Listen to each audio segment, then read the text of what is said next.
Hello, everyone. I'm Natalia Bilbao, and here's what's happening in LA this week. The best way to get an accurate representation of the homeless situation is through the homeless count.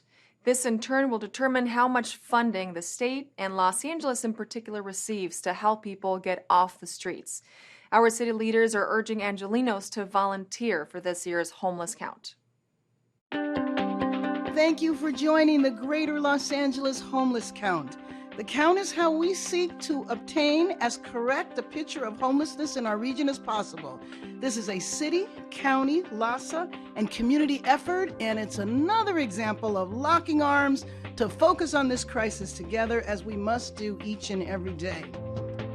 And so we're here in the council president's council district, and we're looking at a tiny home village and then people who remain unhoused outside of the tiny home village. But one of the things that the council president said that shows the complexity of the problem in just this small area, what did you say? The county, the state, the multiplicity of jurisdictions include the private property owner, first of all, the shopping center, the city, then we have county property, and then we have state property, all within the span of about 100 feet.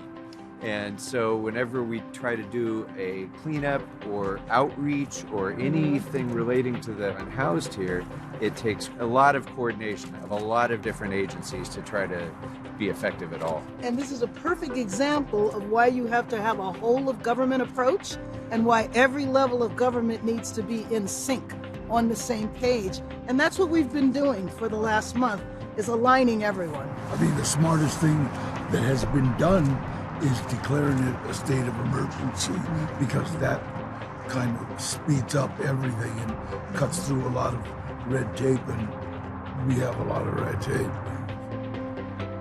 I think we saw that when COVID hit.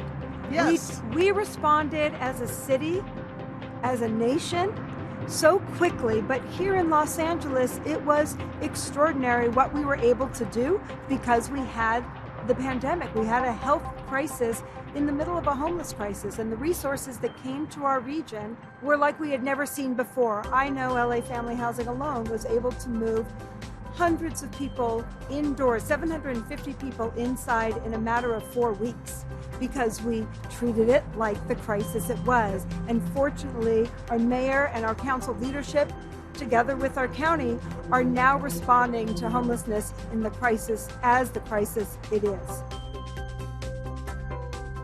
Why I want all of us to go out there and count, why I want every volunteer who cares about this issue in Los Angeles to step up and to make sure that we're getting an accurate count of who is living on our city and our county streets, is because we need to use this data to ask for every dollar that we deserve here in Los Angeles to make sure that we are solving this crisis. For music lovers, the Grammy Museum is the ultimate candy store. Visitors can learn about music history and the different careers available in this fascinating world. Councilmember Curran Price recently welcomed young students from CD9 to spend a day at this museum to learn and get inspired by the music industry.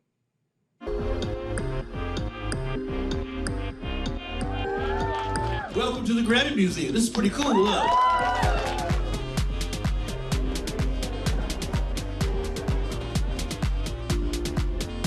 This is a tremendous resource in our community, the Grammy Museum. And so we're happy to partner with the museum and to expose our young people to careers in music, what happens behind the scenes, what happens in front of the scenes, how music comes together, and how it can really be an exciting career opportunity.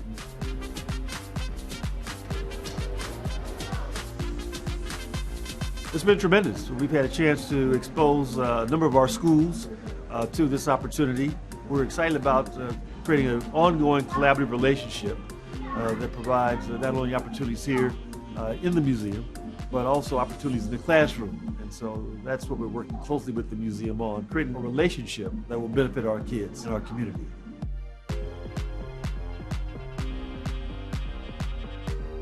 It was an amazing experience. I am very thankful to be part of it, as well as reminiscing about how I became very passionate about music, tech, music producing, music production. And I think it's important to know that you don't have to be like the singer, the producer. You can be behind the scenes and like pursue music. I do have to say that it was a very great experience, and I do see myself coming back to the Grammy Museum again. And I do have to say that I'm proud that my teachers and like the councilman came up with this idea for students to come here, because this, for like a majority of the students here, it's their first time. So I'm happy about that.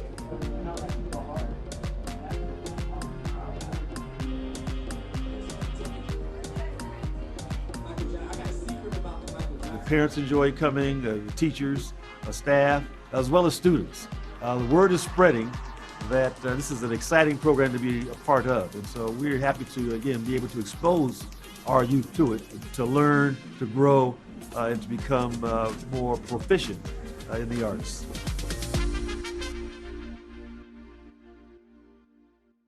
Curran Price is not the only council member with plans to help his community youth thrive. Stick around to learn about what other districts like CD2 and CD5 have in store for 2023. As a new dog mom of a wonderful rescue dog, I have nothing but praise for the rescues and city shelters that help animals find their forever home.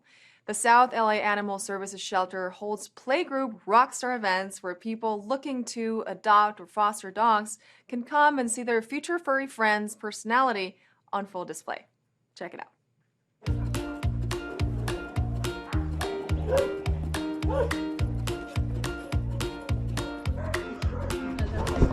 Today we're at the Chesterfield Square South LA Shelter, and today we're hosting a playgroup rockstar event. We're really encouraging people to come out to be able to see these dogs that have been part of the playgroups that we've had here at South LA, so that people can see the personalities and really get a chance to know these dogs before taking them home.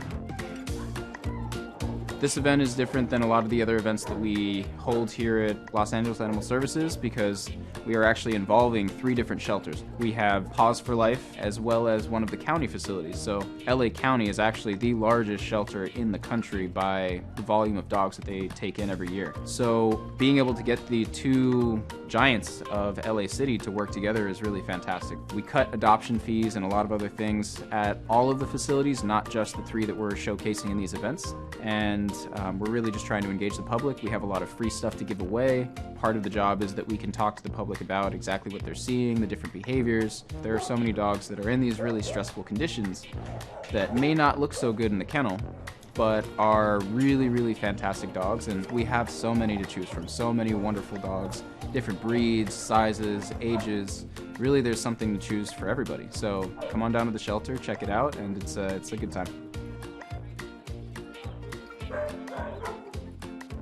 Our volunteer adoption counselors, they have research on every single one of the animals. They could tell you any behavioral notes that they have, which are good behaviors, as well as any playgroup notes that we might have already built on the dogs. When we get to a rock star dog in particular, these dogs are considered helpers. They encourage good play as well as fair play, so they keep the discipline and keep the play safe for all dogs. Well, I think everyone in Los Angeles should try to visit all 6 LA City shelters and find that it's the best place for them to get a new friend. That it's affordable and that it helps our community and that there's plenty of pets that want our love and attention.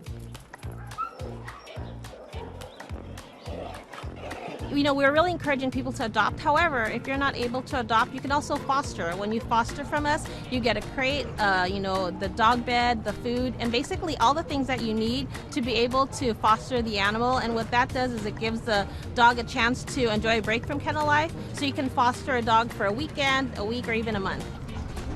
For more information about fostering or adopting from LA Animal Services, we encourage people to follow us on social media or go to laanimalservices.com. The first ever all-female Los Angeles City Council committee is celebrated. An e-dinner series is launched for creatives in Los Angeles to connect, and the LA Youth Ambassador Program secures funding. These stories up next on City Beat.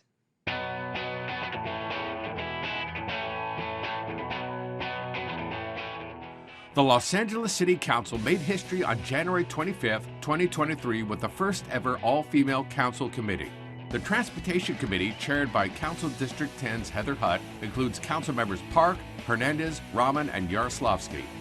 We're a diverse panel of women from different parts of the city, and we're going to bring that diversity, that equity to making change in transportation.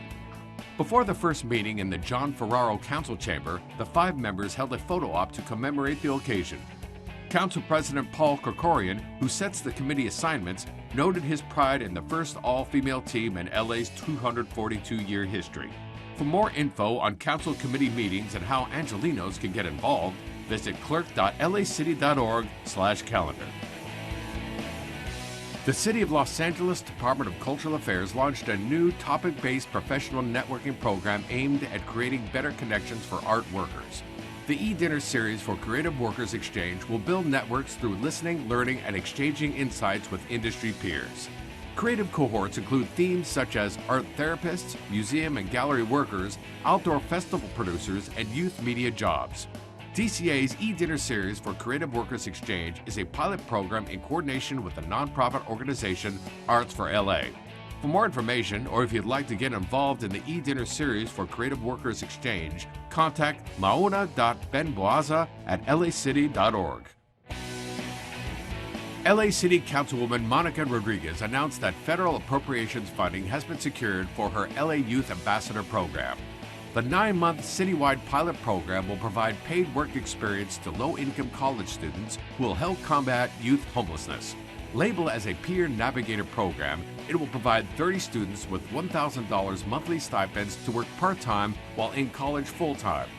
The $640,108 of federal funds was secured by Congressman Adam Schiff as part of $13.7 million in community project funding for his district in 2023. The program will be administered by the City of Los Angeles Youth Development Department, which was launched in 2021 and co-created by Rodriguez. To keep up to date on the LA Youth Ambassador Program, visit ydd.lacity.org or at LA City Youth on Instagram, Twitter, and Facebook.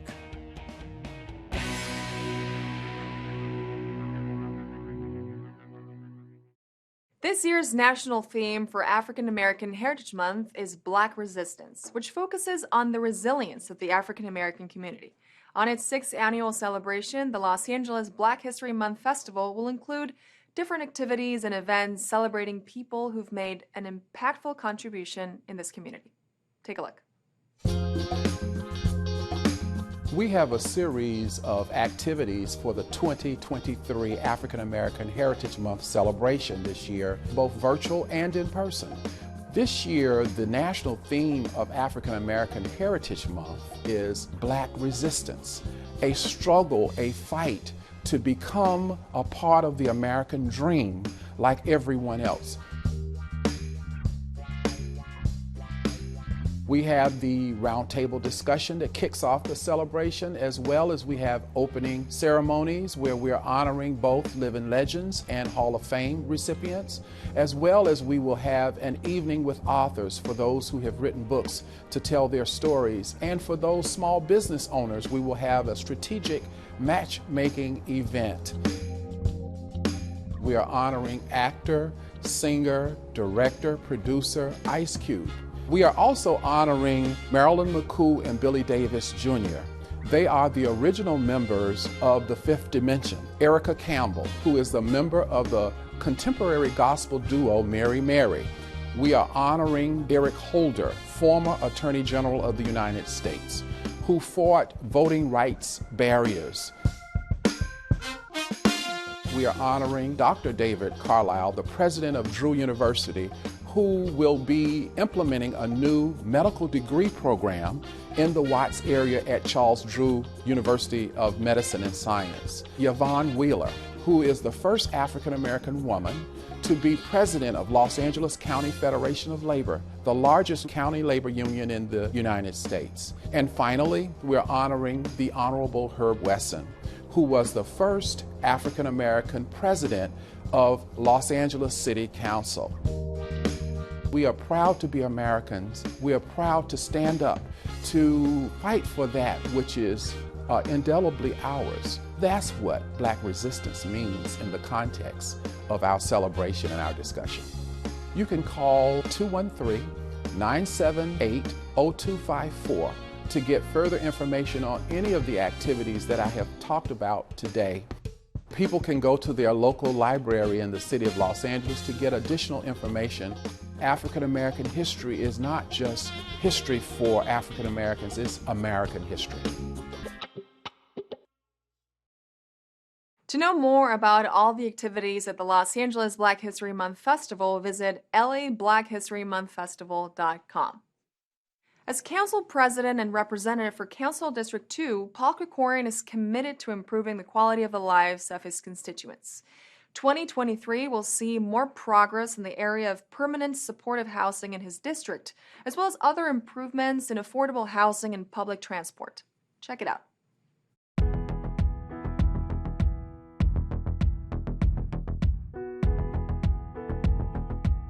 I think that the work that we've done in Council District 2 really can be a model for the rest of the city. In the course of the last 2 years, we've cut the rate of unsheltered homelessness in my district by 1/3.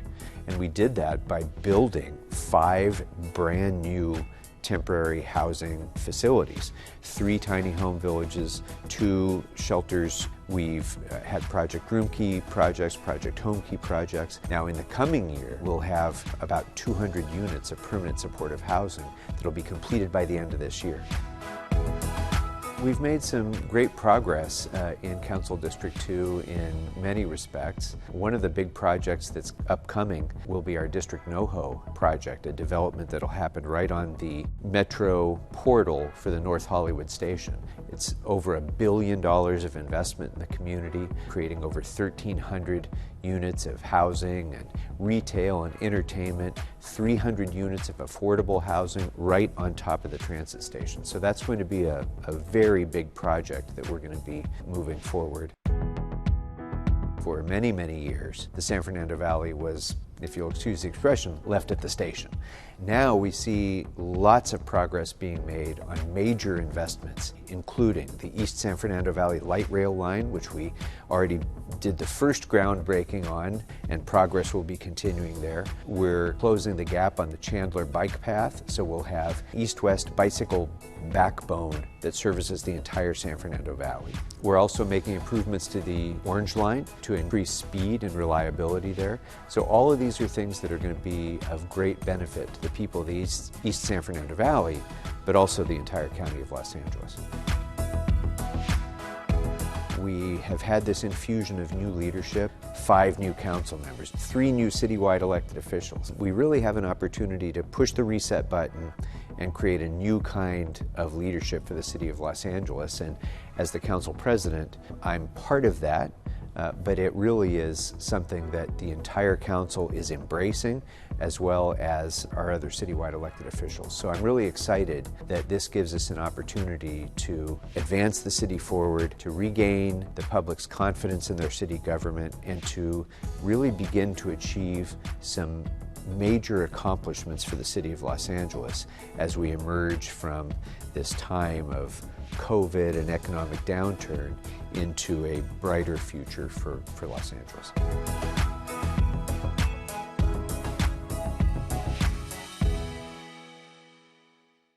Channel 35 recently had the chance to sit down with Councilwoman Katy Yaroslavsky from CD5 to learn about her vision for 2023. Tenant protection is a big priority in order to tackle homelessness in her community, as well as continuing the preservation of green spaces and wildlife, amongst other energy efficiency measures.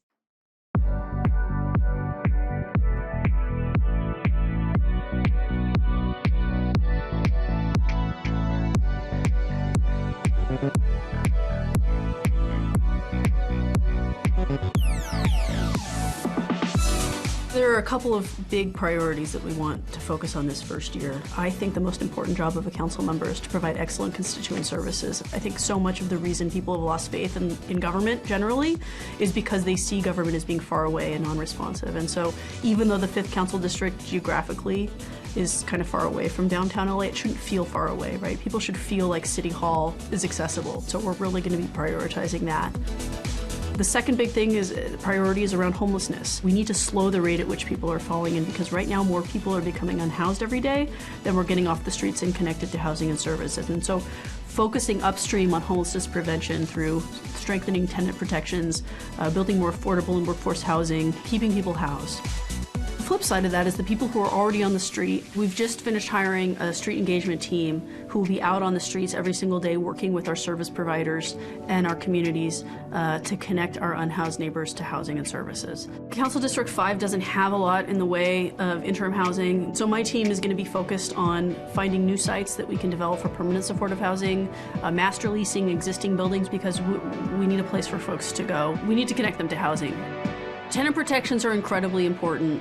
The best way to prevent homelessness is to keep people housed, and the best way to do that is by making it harder to evict people. And so with the end of the COVID-era protections and the eviction moratorium, we have a real opportunity and obligation to enact some strong tenant protections to keep people housed. Otherwise, we're going to have a flood of evictions over the next few months, exacerbating our homeless crisis even worse. Those are the biggest things, immediate things.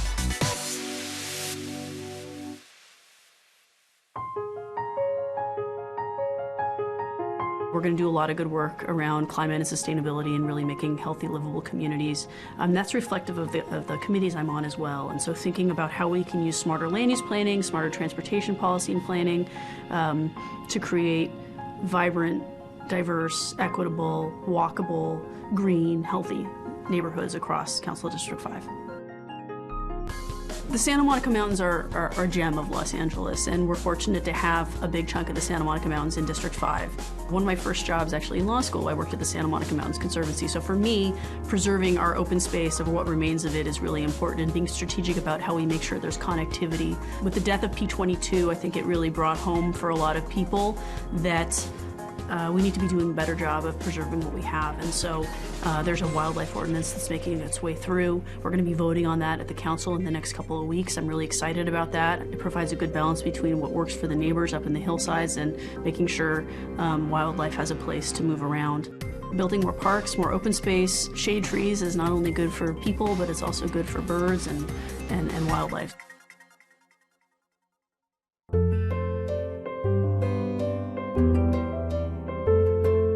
DWP is an amazing opportunity for us to expand the programs available to folks. As a member of a bunch of different committees that touch DWP, most specifically the Environment and Energy Committee, of which I'm going to be chairing, there's a real opportunity to accelerate the transition to 100% renewable power, to make the electrical grid more resilient so that when it gets really hot or really cold and people's usage spikes, the power doesn't go out. Right now, if there's forest fires somewhere in another part of the state, often our power goes out because of that. Hospitals have backups, but people are on breathing machines at home and all sorts of other reasons why people need access to electricity. The cool thing about making the grid more resilient, hardening the grid as it were, is that it's going to create thousands and thousands of local jobs in this green energy sector, which is really exciting. LA should be at the epicenter of all that work, and we're starting to do some of that work through organizations like the LA Clean Tech Incubator, but there's so much more that we can be doing and transitioning folks into clean, green jobs. The general email is councilwoman.yaroslavsky@lacity.org, and the district website is councildistrict5.lacity.gov. Our hearts are with the victims of the Monterey Park tragedy and the AAPI community. Its resilient members wanted to come together and celebrate the start of the Year of the Rabbit with a Golden Dragon Parade in Chinatown. Mayor Karen Bass, LA County Supervisor Hilda Solis, and Councilmember Eunices Hernandez were in attendance to support this important tradition. Today we're celebrating in Chinatown the Lunar New Year, the Year of the Rabbit, and because we've gone through the pandemic, we weren't really able to have such a vital opportunity to come back. So now we're here, and in spite of all the horrible things that happened in Monterey Park and in other parts of California, we take to heart the loved ones that we lost, the people that lost their lives, and the families impacted. But we're resilient, and the Chinese community, AAPI community, is resilient. So we have to help each other and move forward. And that's what we're doing here in unity. It's always a great pleasure for me to be here in the area that I represent, Chinatown, now for the last 8 years.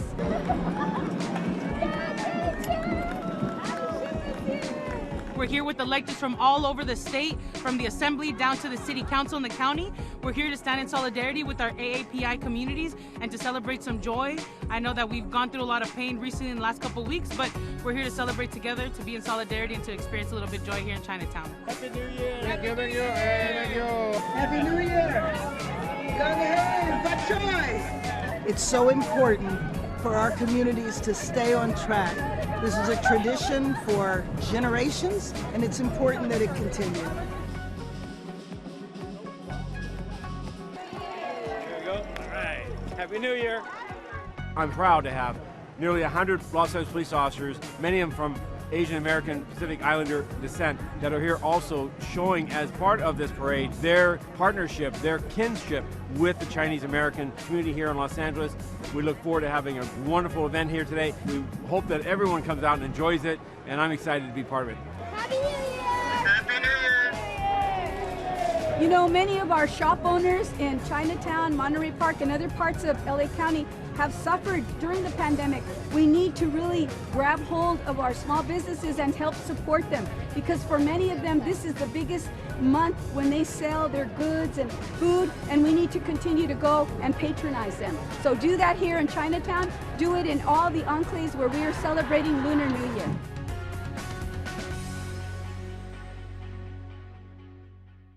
Learn about marine mating at the Cabrillo Marine Aquarium, discover the history of ice cream at the Central Library, or enjoy the suspenseful play Garbo's Cuban Lover. All this up next on Things to Do.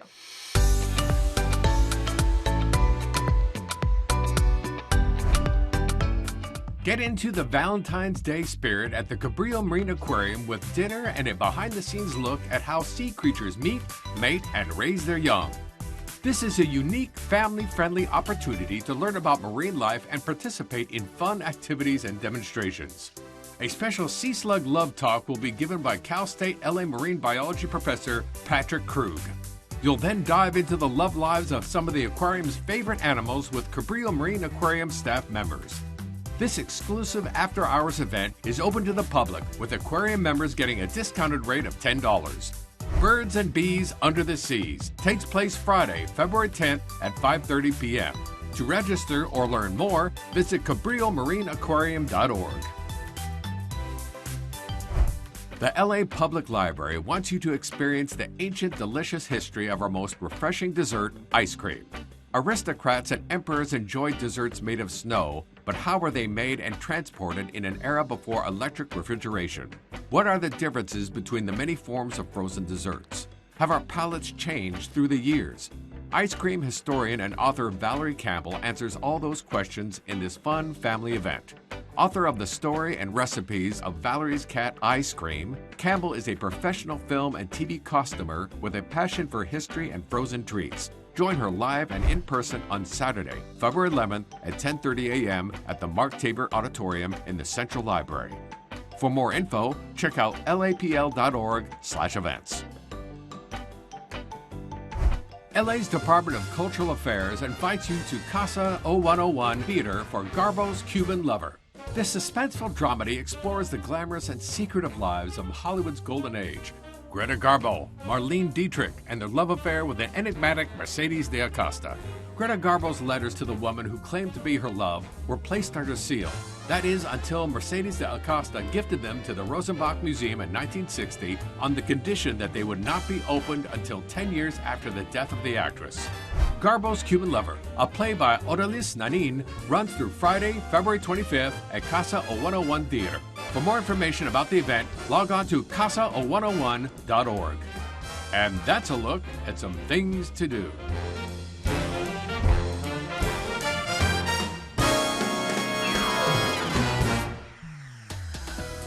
And that's it for this edition. I'm Natalia Bilbao, and from all of us here at LA This Week, thank you so much for joining us. A reminder that you can catch us online at lacityview.org, and we're also on Facebook, Twitter, and YouTube. See you next time for more LA This Week.